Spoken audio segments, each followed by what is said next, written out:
Porque eu parei de fazer supino e você também vai parar quando você ver esse vídeo até o final. O supino, ele é visto como o melhor exercício para desenvolvimento de peitoral, mas talvez não seja o melhor assim. Quando você faz o supino, você perde em alguns pontos e também deixa a sua articulação mais vulnerável. Mas quando a gente fala de supino, é delicado, porque existe uma certa religião do supino. Na verdade, segunda-feira, o primeiro exercício da lista certamente é o supino. Eu mesmo era um usuário ferrenho do supino, não conseguia ficar uma semana sem fazer supino e já sentia sintomas de abstinência.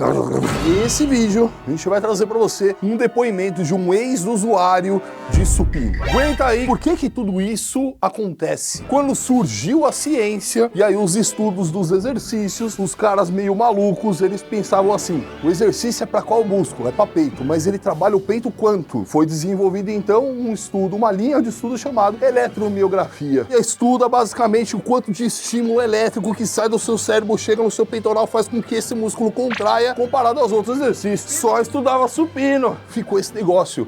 Melhor exercício para peito, o supino. Por quê? Porque o supino sempre foi estudado. Porém, tem um fundo de verdade nisso tudo. O grau de ativação desse músculo no supino é altíssimo. Mas, em contraponto, estudos novos, o que a ciência hoje fala, o que os caras começaram a descobrir? Que sim, o supino tem um alto grau de ativação, mas existem outras variáveis que influenciam diretamente na hipertrofia. E quando a gente fala hipertrofia, a gente está falando o crescimento da teta. Outro ponto muito forte do supino é o quê? A carga. E a gente sabe que carga, de certa forma, é importante para que você desenvolva a hipertrofia. Afinal de contas, há um tempo atrás se defendia a ideia de quanto maior o músculo, maior a sua força. Então, o contrário é verdadeiro. Quanto maior a força, maior o músculo. E supino você pega pesão. Dá pra tacar peso lá. Ponha peso. Se é muito peso, peitão. Qual é que é a parada? Isso se defendia. E sim, existe uma relação com isso. Porém, aí vem essa nova linha de estudo. E eu vou falar pra você que um dos caras que me motivou a aprofundar essa ideia, um cientista da musculação chamado Felipe Brigato. Felipe Brigato, obrigado.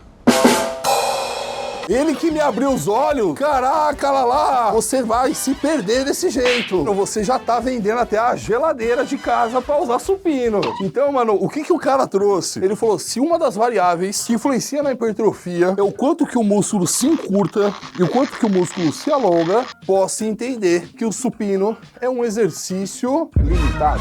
Caraca! Nesse momento a galera já tá pulando, jogando a cadeira, dando soco no monitor. Quer ver uma coisa? Quando você faz supino, peitoral, músculo que no seu encurtamento máximo traz o seu osso do braço aqui, ó, o húmero, nessa posição, no supino, onde ele fica? Ó.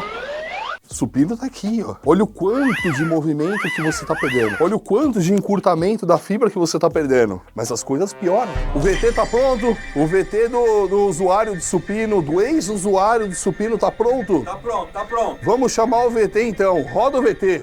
Me matriculei numa academia, vi todo mundo fazendo, todo mundo feliz, e aí os meus amigos falaram, você já experimentou o supino? Eu falei assim, não, mas meu pai me ensinou a não mexer com essas coisas, não? Só um pouquinho, só pra você ver como é que é, experimenta. Por influência dos amigos, eu comecei a usar. Não, chega, né, gente? Eu vou trazer pra vocês algumas coisas que me fez parar de usar o supino. E olha que eu usava o supino com frequência. O supino, primeiro, ele coloca a sua articulação do ombro numa posição que não é tão anatômica. E ela na verdade, a barra te impossibilita de fazer ajustes que coloque essa articulação numa posição mais confortável. Ou seja, uma pessoa que faz supino a longo período tem uma grande propensão a machucar o ombro. Vai!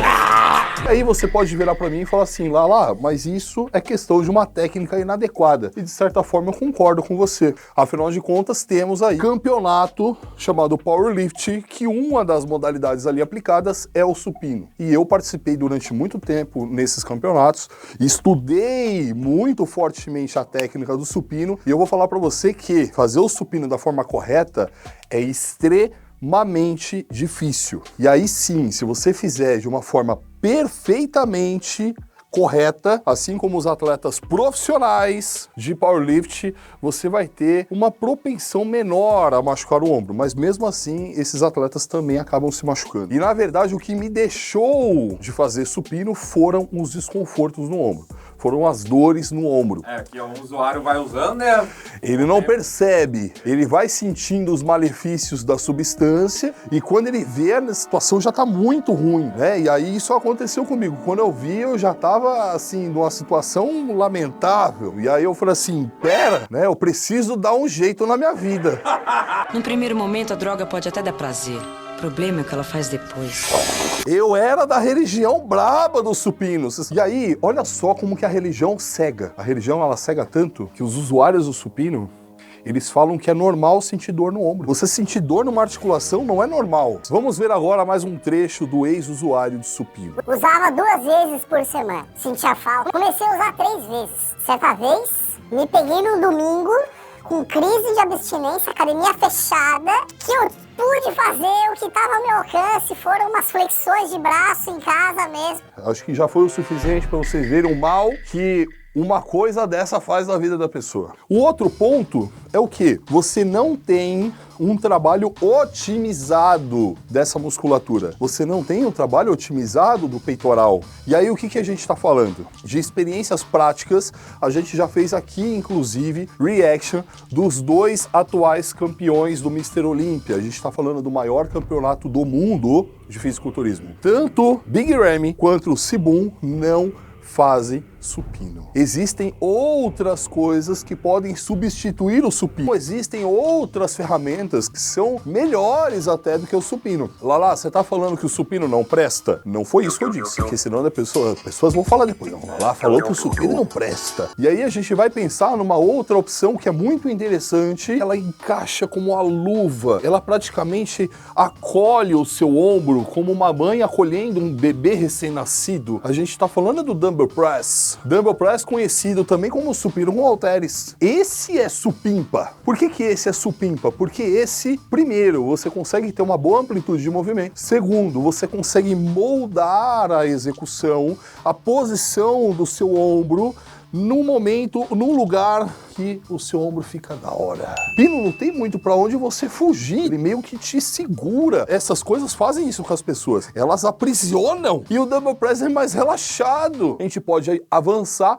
para outros exercícios como o supino máquina. Algumas máquinas, principalmente da Hammer, são supimpa para supino, mas a gente pode evoluir para outros exercícios também. Por exemplo, crucifixo máquina. Ou então crossover, porque você tem uma alta ativação de peitoral e também uma alta mobilidade ali, uma movimentação grande da sua fibra. Você vai da insuficiência ativa para insuficiência passiva. É supimpa. Considero até que é o melhor exercício para peitoral que você pode fazer. Hoje, troquei o supino facilmente pelo Dumbbell Press, pelo crucifixo máquina, pelo crossover, entre outras coisas. Falei do Dumbbell Press, que é uma excelente substituição do supino, mas o Dumbbell Press tem que ser feito da forma certa. Para isso, vou te ajudar nesse vídeo aqui, ó. Esse vídeo a gente te ensina a fazer ponto a ponto, o que acertar, o que você não pode errar. E hoje eu falo com muito orgulho que eu tô há mais de 2 anos limpo do supino.